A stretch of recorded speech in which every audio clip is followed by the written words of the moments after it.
Il a osé, il a brisé le tabou. Hugo Broos, le sélectionneur des Bafana Bafana, a jeté un pavé dans la mare marocaine et c'est une déflagration, un séisme qui secoue tout le continent. Mesdames, messieurs, quel bonheur immense de vous retrouver pour ce moment de communion footballistique. Prenez un siège, installez-vous confortablement, servez-vous un café car ce qui se joue aujourd'hui dépasse le simple cadre d'un rectangle vert. On parle de l'âme, on parle de la grinta, on parle de ce qui fait vibrer nos cœurs d'Africains du nord au sud, d'est en ouest.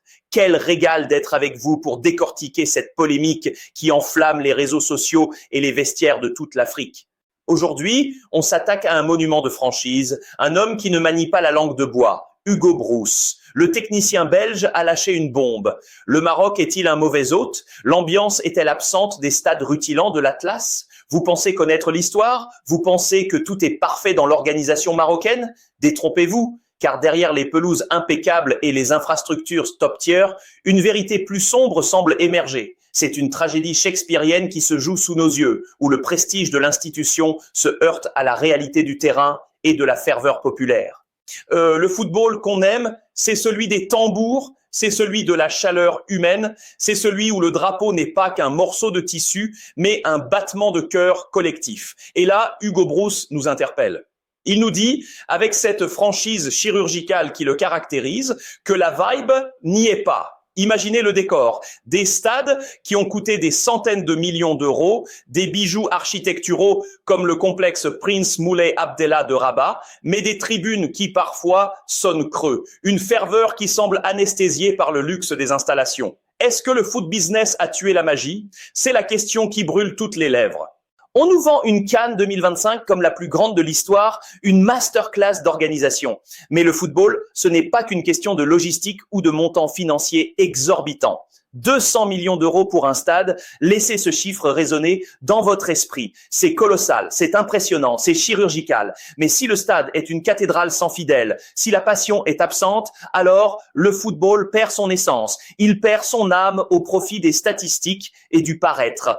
On est dans le duel éternel entre la machine et l'artiste, entre la structure froide et le génie imprévisible des supporters. Hugo Broos n'est pas un novice. C'est un homme de foot, un coach qui a connu le sommet avec nos Lions indomptables en 2017. Il connaît l'Afrique, il connaît cette électricité unique qui parcourt les gradins de Yaoundé ou de Douala. Alors quand il parle, on écoute. Quand il dit qu'il ne sent pas la vibe marocaine, c'est un cri du cœur qui résonne jusqu'au sommet de la CAF. Le Maroc est-il en train de devenir une vitrine trop parfaite, trop lisse, au point d'en oublier la grinta qui fait le sel de notre compétition?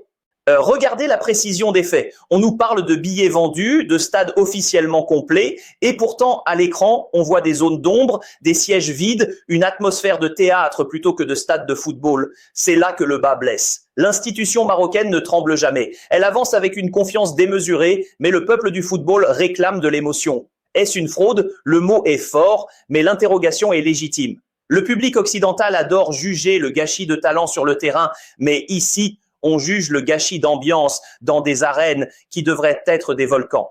Mes amis, on ne peut pas rester indifférent. Le football africain, c'est notre héritage. Si on transforme nos stades en salons feutrés pour satisfaire les standards internationaux, est-ce qu'on ne sacrifie pas notre identité sur l'autel de la modernité? Hugo Broos a posé le doigt là où ça fait mal, sur cette déconnexion entre l'élite organisatrice et la base passionnée. C'est un débat passionnant, une confrontation entre deux visions du monde. D'un côté, le Maroc qui veut prouver qu'il est au niveau de l'Europe, de la Ligue des Champions, du Graal absolu. De l'autre, des puristes comme Broos qui rappellent que le football appartient au peuple et à son tumulte. On va plonger ensemble dans les détails de cette controverse. On va analyser pourquoi cette déclaration de Broos n'est pas qu'une simple petite phrase, mais le révélateur d'un malaise plus profond. On va parler tactique, on va parler psychologie, on va parler du poids du maillot et du poids de l'histoire. Restez bien avec moi, car la suite de cette épopée va vous surprendre. Le combat des chefs ne fait que commencer. Mais attention, car au-delà du talent, il y a la tactique. Et ce que nous vivons ici, mes amis, c'est l'archétype même de la machine contre l'artiste. On entre maintenant dans le dur, dans le vif du sujet, car vous pensez peut-être que les propos d'Hugo Broos, ce sont juste une petite phrase d'humeur, mais détrompez-vous, c'est une véritable tragédie shakespearienne qui se joue sur le sol marocain. c'est l'histoire éternelle de l'argent contre la passion, un récit qui captive l'Occident et qui s'exporte désormais avec fracas sur notre continent. Le public occidental, vous le savez, adore juger le gâchis de talent. Et ici, le gâchis dont parle Bruce, ce n'est pas celui d'un héros déchu comme Neymar ou Pogba qui aurait tout perdu par orgueil ou à cause d'un entourage toxique. Non, le gâchis, c'est celui d'une ambiance sacrifiée sur l'autel du foot business. Est-ce que la cupidité a fini par tuer le rêve africain? Est-ce que le football perd son âme au profit des statistiques et des infrastructures rutilantes? C'est le duel frontal, la machine contre l'artiste. Le Maroc a construit une machine de guerre, un système top tiers. Mais Bruce, lui, cherche le génie, cherche l'émotion, cherche cette vibration que seule la ferveur populaire peut offrir dans un stade en fusion. Regardons les chiffres avec une précision chirurgicale pour bien comprendre l'ampleur du séisme. On parle de montants de transferts et d'investissements qui donnent littéralement le tournis. Des centaines de millions d'euros ont été injectés pour transformer l'institution marocaine en un géant intouchable. 200 millions d'euros pour un seul stade. Laissez ce chiffre résonner dans votre esprit, car l'audience est toujours fascinée par de tels montants financiers. L'institution Real Madrid ne tremble jamais et le Maroc veut atteindre ce statut de puissance absolue où le club, ou ici la nation, est au-dessus de tout. Mais à quel prix ? Dans le vestiaire, les tensions montent inévitablement. Les joueurs ressentent le poids du maillot, mais aussi la pression médiatique et l'ego démesuré de certains dirigeants qui veulent tout contrôler. La santé mentale des athlètes est mise à rude épreuve dans ces environnements où l'on exige une masterclass à chaque sortie, une performance parfaite sous peine d'être traité de fraude. Hugo Broos, lui, a eu son prime, son apogée lors du Sacre de 2017. Il sait ce que c'est que d'être clutch, d'être décisif dans les moments cruciaux où l'histoire bascule. Il n'a pas peur de passer pour un paria pour dire sa vérité. Il interpelle directement votre intelligence, mesdames et messieurs. Il vous pose la question, préférez-vous un stade vide à 200 millions d'euros ou une arène bouillonnante de passion brute? L'approche Netflix nous enseigne que nous racontons ici une histoire sombre et fascinante, une lutte pour l'identité même de notre sport. C'est Gladiator dans l'arène de Rabat. Et le public attend du sang, de la sueur et des larmes, pas une vitrine aseptisée prête pour le prochain mercato ou pour flatter une clause libératoire indécente. On parle ici de l'Europe, de la Ligue des Champions, de ce Graal que le Maroc cherche à imiter en termes de standing, mais l'Afrique a sa propre magie, son propre génie. Quand le vestiaire lâche le coach ou quand le public se sent déconnecté de ses idoles, on assiste à une disaster class collective, un naufrage émotionnel.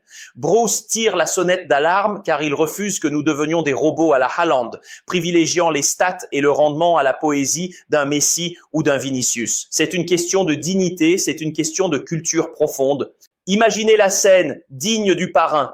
Les instances décident dans l'ombre, les millions circulent, les contrats se signent, mais sur le terrain, l'âme s'évapore goutte après goutte. Est-ce que le Maroc est en train de devenir ce géant aux pieds d'argile, ce David contre Goliath, où le petit pousset serait finalement le supporter passionné face au mastodonte du foot business? C'est un combat fascinant, un duel que nous allons disséquer ensemble. Et croyez-moi, vous n'êtes pas au bout de vos surprises, car ce qui arrive dans la prochaine partie va littéralement vous scotcher à votre siège. On va parler de ce qui se passe vraiment derrière les portes closes des centres d'entraînement.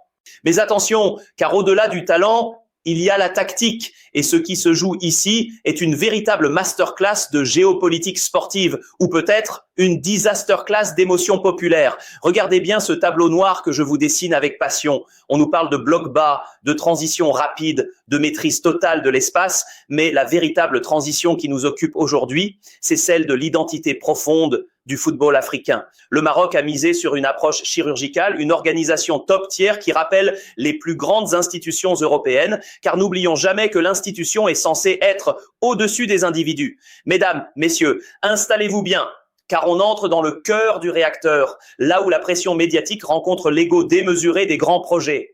Vous pensez connaître l'histoire de cette organisation? Vous vous trompez. Derrière les chiffres qui résonnent, comme ces investissements qui dépassent l'entendement, se cache une question fondamentale. Le football perd-il son âme au profit des statistiques et du rendement pur? C'est le dilemme éternel de la machine contre l'artiste. D'un côté, la machine marocaine, précise, froide, efficace, calée sur les standards de l'Europe et de la Ligue des Champions, ce Graal que tout le monde convoite. De l'autre, l'artiste, le supporter, celui qui apporte la magie, la grinta et cette ferveur imprévisible qui fait que David peut parfois renverser Goliath dans un stade en feu. Hugo Broos, avec son expérience immense et son franc-parler légendaire, interroge justement ce gâchis potentiel. Il voit des infrastructures dignes d'un prime de carrière, mais il ne sent pas cette connexion viscérale avec le peuple, ce battement de cœur qui fait la force des lions. Est-ce que l'argent a fini par tuer le rêve? C'est un angle fascinant. Le public occidental adore juger le gâchis de talent chez des joueurs comme Neymar ou Pogba, mais ici, c'est le gâchis d'une atmosphère unique au monde que l'on risque de pleurer. On utilise des références culturelles universelles pour comprendre ce qui se passe, car c'est une véritable tragédie shakespearienne qui se joue, une lutte de pouvoir entre la cupidité et la passion pure. Laissez ces chiffres résonner dans votre esprit. Des millions pour des stades, des clauses libératoires invisibles sur l'émotion et une pression constante qui pèse sur les épaules de chaque organisateur. On ne rigole plus, on est dans le dur. Le vestiaire de l'organisation marocaine est-il en train de perdre le contact avec la réalité du terrain africain? C'est le poids du maillot, mais aussi le poids de la responsabilité face à l'histoire du continent. La santé mentale des supporters, leurs besoins de reconnaissance et de vibration, tout cela est mis à rude épreuve par une organisation qui semble parfois trop lisse, trop parfaite, presque robotique, à la manière d'un Haaland face au génie pur d'un Messi. Quel régal de décortiquer cela avec vous, car au-delà du buzz, il y a une vérité tactique à trouver dans ce chaos. Est-ce qu'on peut gagner une CAN avec une organisation froide? Est-ce qu'on peut être clutch, être décisif dans les moments cruciaux sans le soutien d'un public en fusion qui vous pousse au-delà de vos limites? L'ego de certains projets de développement ne doit pas occulter la passion d'un peuple. On n'est pas là pour faire de la figuration. On est là pour la grandeur, pour le football qu'on aime. Mais si le drapeau ne flotte que sur des cathédrales de béton vides de ferveur, quel est le sens de notre combat? Préparez-vous, car nous allons maintenant entrer dans le cœur de la tempête, là où les masques tombent. On va voir comment les autres grandes nations du continent réagissent à ce modèle marocain qui divise autant qu'il impressionne. Est-ce un exemple à suivre pour l'avenir ou une fraude qui menace notre culture footballistique la plus profonde? Restez branchés, gardez votre énergie, car ce qui arrive dans la suite de ce récit va vous laisser sans voix. C'est une épopée, c'est le football, c'est l'Afrique. Mais attention, car au-delà du talent, il y a la tactique. Et ce qui se joue ici est une véritable masterclass de géopolitique sportive qui pourrait bien se transformer en disaster class si l'on n'y prend pas garde. Mesdames, messieurs, quel régal de vous retrouver pour cette 4e partie de notre épopée. On s'installe, on reste concentré, car on entre dans l'analyse chirurgicale de ce que j'appelle le modèle top tier. Vous pensez que le Maroc fait cavalier seul ? Vous vous trompez. C'est toute l'Afrique qui regarde, qui observe et qui se demande si le football perd son âme au profit des statistiques et du foot business. C'est une tragédie shakespearienne qui se joue dans nos stades modernes. D'un côté, nous avons l'institution qui doit être au-dessus des joueurs, au-dessus des émotions, pour garantir un spectacle parfait, calibré, presque robotique. De l'autre, nous avons la grinta, cette passion brute qui refuse de voir la cupidité tuer le rêve africain. Hugo Broos s'est fait le porte-parole de cette résistance. Il n'est pas un héros déchu, loin de là, il est celui qui rappelle que l'argent ne remplace pas la vibe. 200 millions d'euros investis dans des enceintes futuristes, laissez ce chiffre résonner dans votre esprit, car l'audience est toujours fascinée par ces montants financiers astronomiques. Mais à quoi servent ces millions si le vestiaire est déconnecté du peuple ? On utilise ici une approche digne d'une production Netflix pour raconter cette histoire sombre et fascinante. Le Maroc veut prouver qu'il appartient à l'élite, au même titre que l'Europe ou la Ligue des Champions, ce Graal que nous poursuivons tous. C'est une quête de légitimité absolue. Mais attention à l'ego démesuré qui peut parfois aveugler les plus grands projets. La pression médiatique est telle que le moindre faux pas est analysé comme une trahison. On parle de la santé mentale des joueurs, mais qu'en est-il de la santé mentale de tout un peuple de supporters qui ne se reconnaît plus dans ces tribunes trop lisses?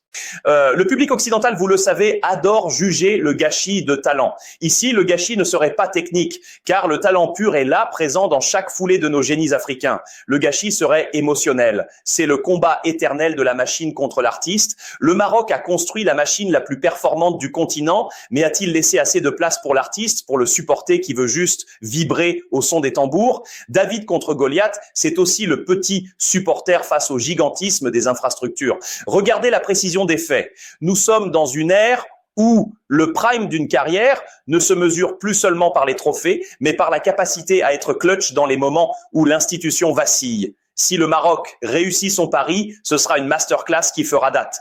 S'il échoue à ramener la passion, ce sera considéré comme une fraude par les puristes du ballon rond. On n'est pas là pour faire de la figuration, on est là pour la grandeur.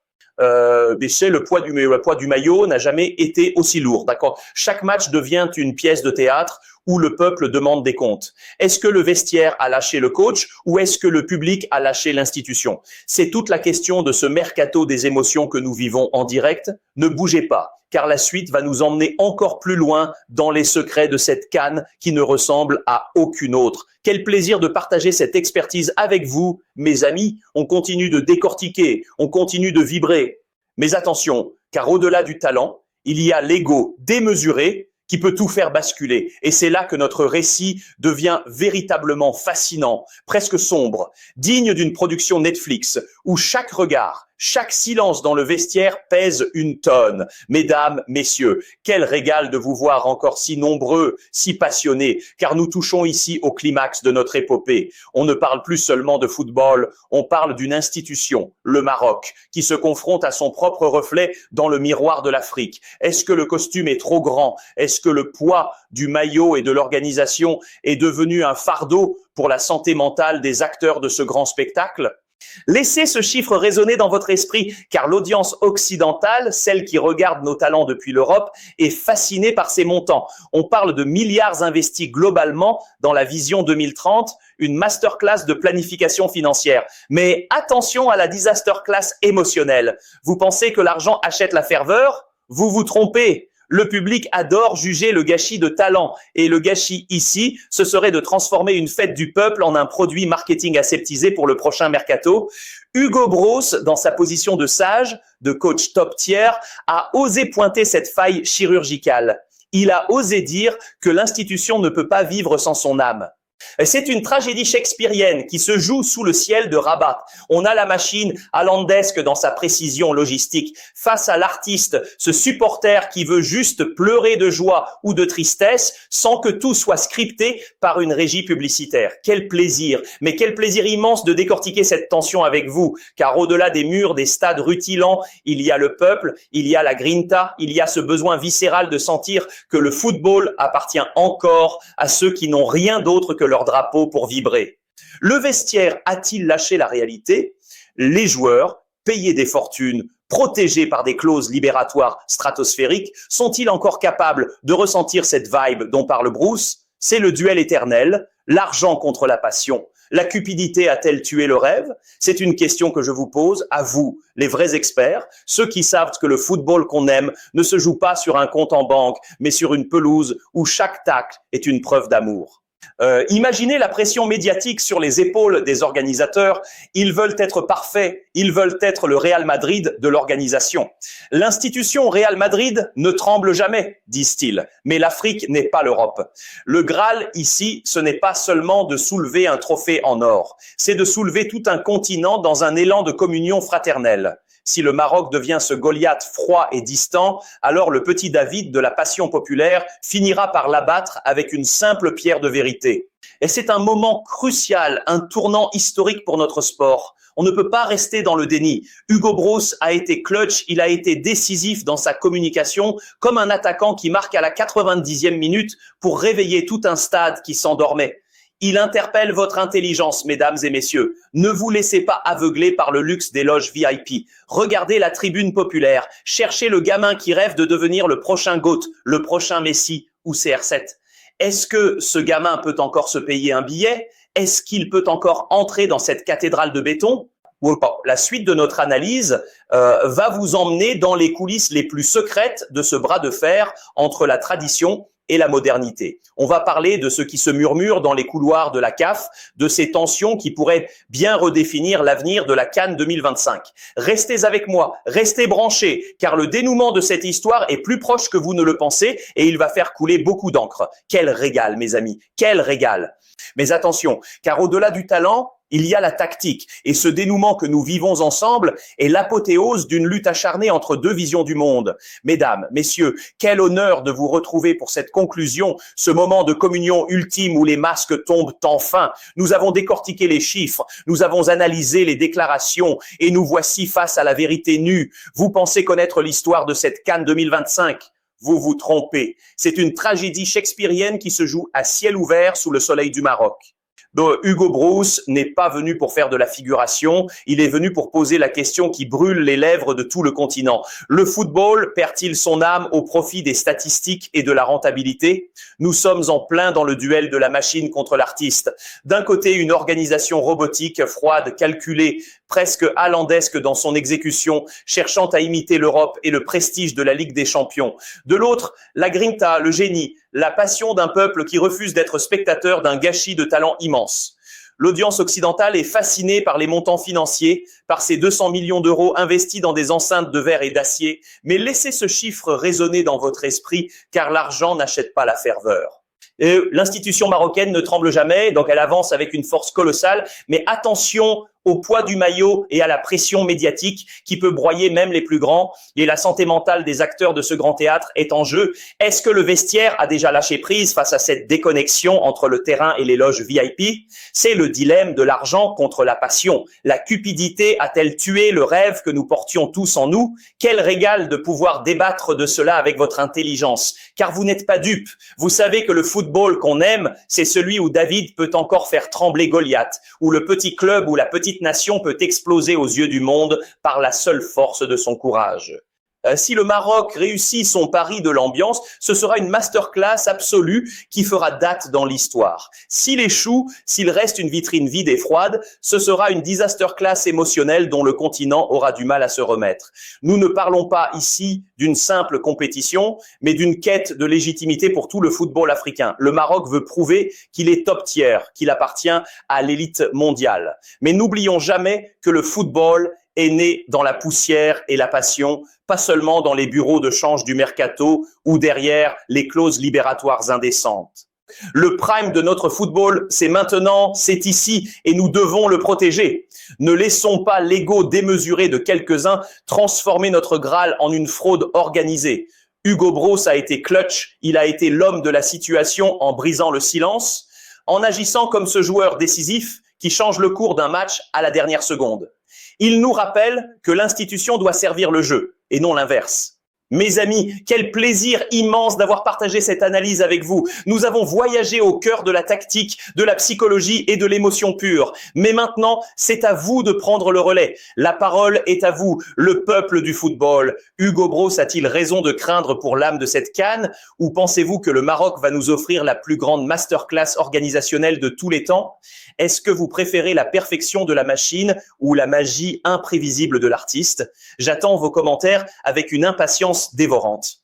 On se retrouve très vite pour de nouvelles épopées, car ici, on ne parle pas juste de sport, on parle de vie, on parle de notre Afrique. À très bientôt.